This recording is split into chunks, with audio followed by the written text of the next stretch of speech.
Well, hi. Today is Monday, December 8th, 2025. I'm Todd Studer, and this is Morning Coffee. As you can see, everything is looking different. I'm essentially in a construction zone. We're starting to get the studios put together, the studios on Willow.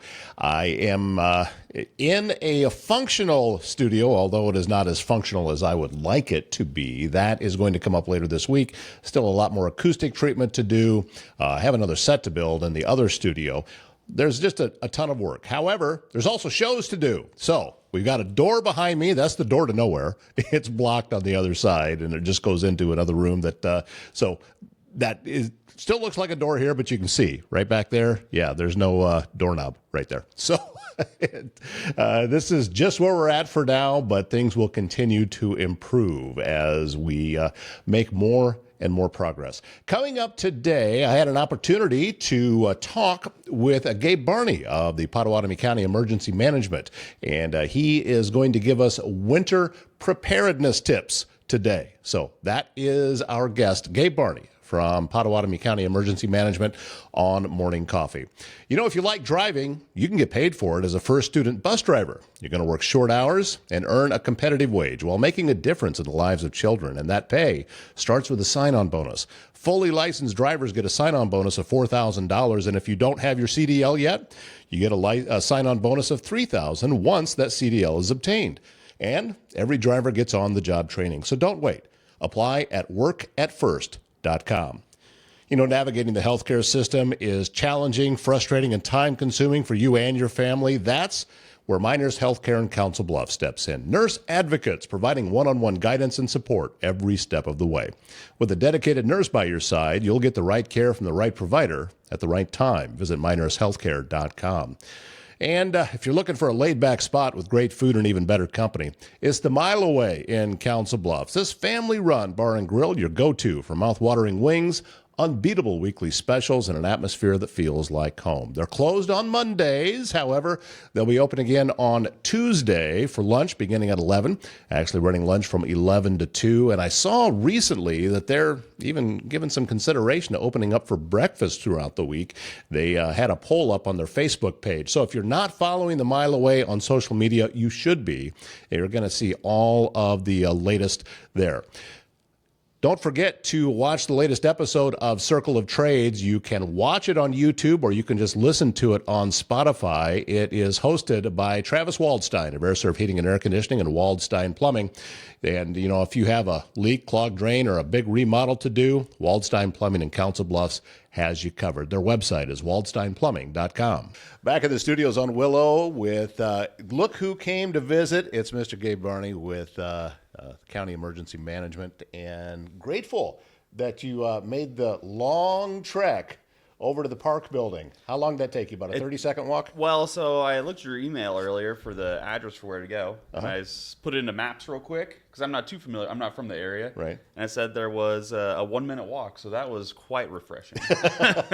Well, and as we're recording this, it's not as cold today as it was before, but still, it makes it a lot simpler to come on over. And this location has just been so great so far. With being centrally located with the folks that are coming in.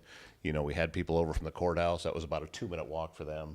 So it's been wonderful. No, I really appreciate that. I didn't get my vehicle warmed up. I didn't need to drive anywhere. It's so easy. What is your office working on right now? I mean, we're in December. What keeps you busy? So right now, we're kind of honing in on winter preparedness. We're right in the midst of it. And we're going to do some sort of social media campaign where we kind of mapped out how we want to do it, spread some information to folks, get them as winter ready as possible. So the way we're going to kind of do that, we're going to make a few videos. We've done this before with Severe Weather Awareness Week. We've done it with Preparedness Month, which was last month. We had our Preparedness Fair, which was a hit. We did a great job. We had worked well. Yep, we had a little under 300 people come, which is pretty good. Preparedness is a tough subject to sell, so anytime anyone's interested in it, we'll take them. So we had a great turnout. It was a good night. So we're kind of rolling with the momentum now, right into winter weather. We had one system come through, no big disruptions or anything yet. But it kind of takes that first one to get people to notice and get them ready for what winter can bring and to make sure that they're prepared as possible. Well, I will say this, because I know that you're not out driving a plow, but What happened over here with getting everything all wrapped up, and it was. I spent some time out in West Omaha. It's a different story. Oh, yeah. So I think that we did a really good job, and the folks that were out there, working through the snow and everything else, that was I was impressed with just how well things looked as quickly as it did. It is impressive, especially that was kind of a heavier snow too for the most part. Some of it was, and for a holiday weekend, it seemed like it was pretty smooth, and that makes our job a lot easier when that happens. So when you talk about winter preparedness, what are some of the things that you want people to be aware of? So there's a couple different aspects for winter preparedness. Everyone knows at home, turning your faucets off, getting the hoses off of them is a big thing lately. Yep. Also having that 72-hour preparedness kit that includes everything to keep you comfy for those first few days that the power could possibly be out. Because as we know, in the Midwest, we get blizzards, snowstorms, windstorms. We were talking a little bit ago about the December 2021 system that came through that brought tornadoes and a derecho through the area. Right. So you never really know what to expect with this kind of transitional time of winter. So I suggest having, food, water, medicine, if you have pets, pet food, and we're going to supply all this type of information on our website and then following weeks and our social media. So there'll be some good checklists, or even just Google winter preparedness checklist. There's so much information out there about it. And then some other things that people don't always think about, something to keep you entertained. If you have kids, board games, whatever they're interested in, morale, keeping that high is kind of important when, the power's out, and keeping people nice and happy during it and warm. So it kind of goes hand in hand. So you have that home aspect, and you also have the travel aspect. Everyone knows you travel a lot during December time frame, holidays, whatnot, and making sure you have all the resources at your disposal that you need, whether that be a car kit, for extra blankets, all that stuff. If you have to dig yourself out, having a shovel, food, water, all that good stuff.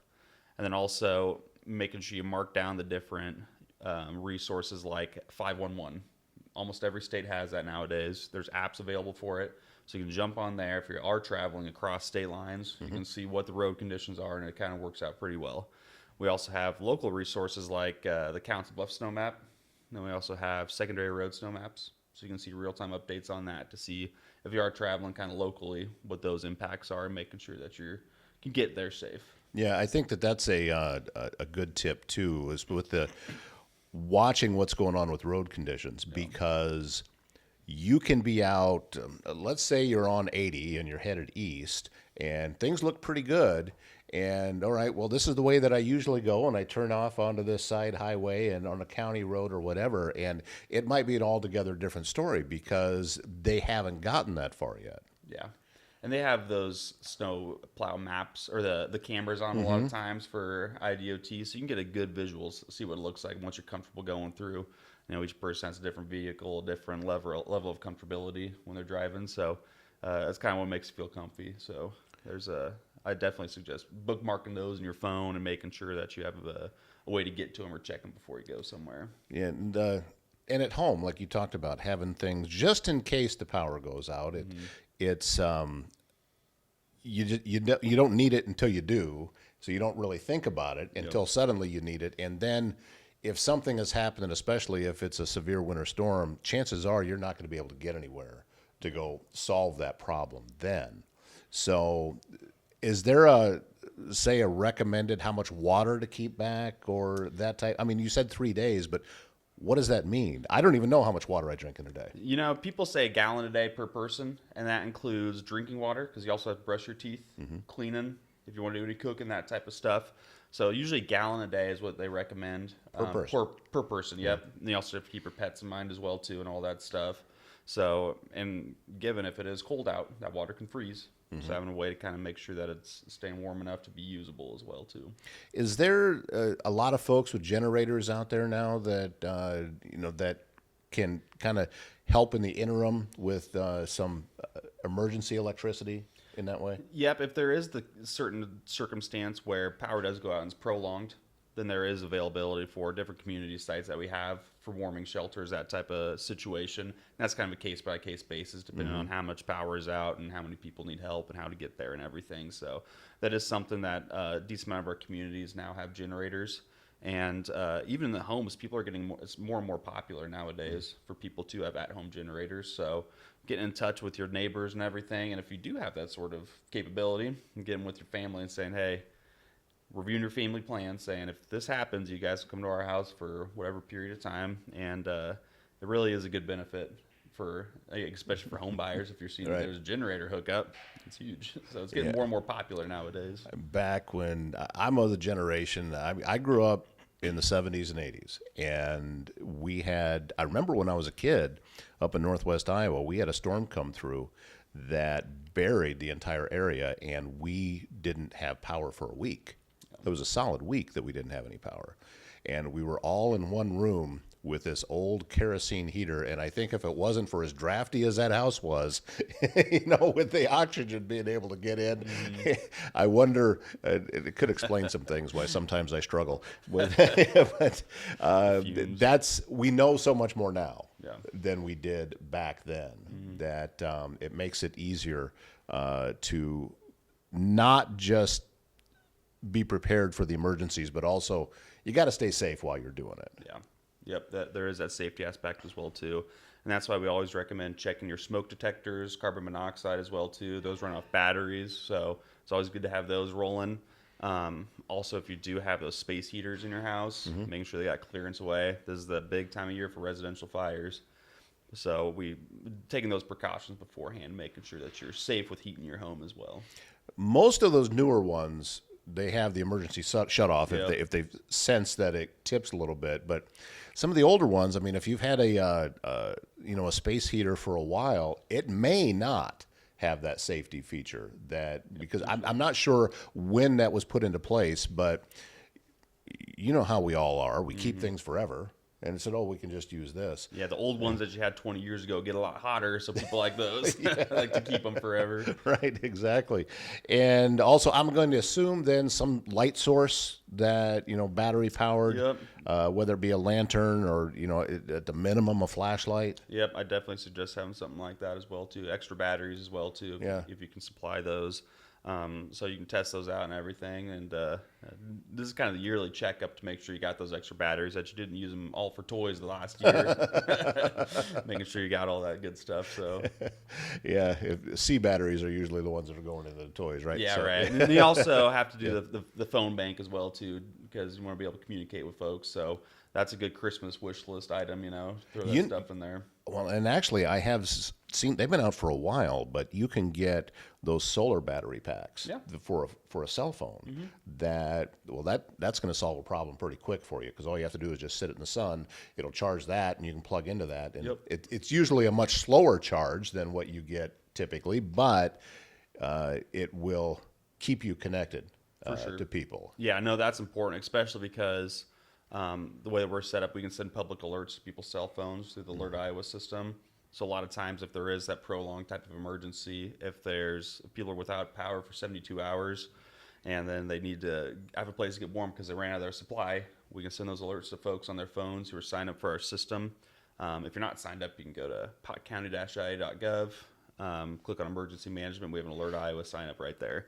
So I'd suggest people signing up for that, and then keep your phone charged so you can see those alerts as well too, because we'll send them through landline, email, SMS, and voice. So I definitely suggest. So you're getting ready to push all of this out just on social media, or how is all of this information getting out to everybody? Because I know you've been hard at work putting it all together. Yeah, so we'll do some social media pushes for it. Our website, we'll have a web page dedicated to winter preparedness that we're working on drafting up.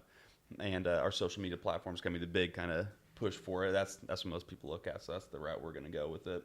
We can't send out preparedness tips via our Alert Iowa system, because that has to be for emergency use. And that makes sense. So we're doing mainly social media push this year for this one. Yeah, you don't want to have that go off, and then it says make sure you have a can opener with your food. Right. Otherwise, how are you going to get into it?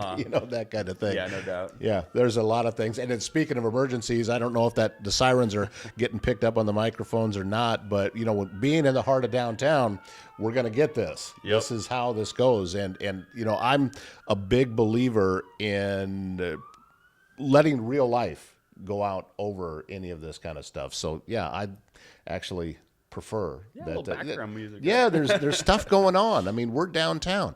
That's what this is. And I'm not sure that in this 100-plus-year-old building they want me soundproofing the walls completely. So it is a neat old building. Isn't it, though? There's some cool like artwork and everything in the front when you walk in. Oh, you walk in the lobby, yeah. And I've been telling anybody that wasn't aware of it, that's actual gold that's up there on the ceiling. Like yeah, the gold flaking type stuff? Yeah. So it's paint that they had to go through, and when they did the restoration, they had to get all of that back, and it's beautiful when you come in here. And they've been doing a great job over the last couple of years restoring this building after there was a mishap a couple of years ago with water. And the first 3 floors are now open for occupancy. They're still working on the next 2. If you want an office, we've got them here. Stop in. I've been telling people that we worked with Mark Hanwright at Heartland Properties, and he'd love to be able to talk to you about that too, because we're looking for neighbors. We'd love to get some more people in here. Right now, Kyle and I are the only ones on this floor, other than the workers that are outside the hallway right now doing stuff. Yeah. But we would love to get some more people in here. And come on back anytime. You know, you got something going on, just say, hey, I'm coming over you got a window here, and we'll sit down and talk about it and let people know. I'll take advantage of that for sure. Oh, and getting into this location, I think, is it's been a big advantage. Oh, yeah. To availability for everybody. It's a neat place. I'm glad that it'll be this close to us, so we can just putts on over easily. Well, Gabe Barney with the Pottawattamie County Emergency Management, thank you so much for taking a trip over, and welcome back anytime. Awesome. Thank you for having me. Morning Coffee brought to you by Steve Erlob, your Edward Jones financial advisor in Council Bluffs. Learn how he can help you reach your financial goals. Visit edwardjones.com for more. Edward Jones, member SIPC. If you're planning a wedding or special event, you need to see the Acres, one of the most flexible and beautiful venues around, with acres of space for ceremonies and receptions, a big outdoor patio, cocktail tables, and fire pits. You get full catering freedom with no extra fees, plus a flat rate that includes setup, tear down, cleaning, tables, chairs, and even a bartender, so you can BYOB with zero stress. The team makes everything smooth, so your day feels completely yours. And right now, the Acres has great year-end deals. Schedule a tour at theacresvenue.com. And S&B Country Kennel, your top spot in Southwest Iowa, when you need to know your dog will receive only the best for boarding, daycare, grooming, self-washing, training, and even a membership available to a dog park over an acre in size. And they have rescue dogs there as well, so check with them about adoption possibilities. Visit them online, sbcountrykennel.com. That's country with a K. And S&B Country Kennel just west of I-29 on Bungay Avenue, south of Council Bluffs. That is going to wrap up today's show. Thank you so much to Gabe Barney of Pottawattamie County Emergency Management for being our guest today. Very busy today in the studios, and as a matter of fact, things are crazy busy this week, but I wouldn't have it any other way. My name's Todd Studer. We'll see you back here tomorrow morning.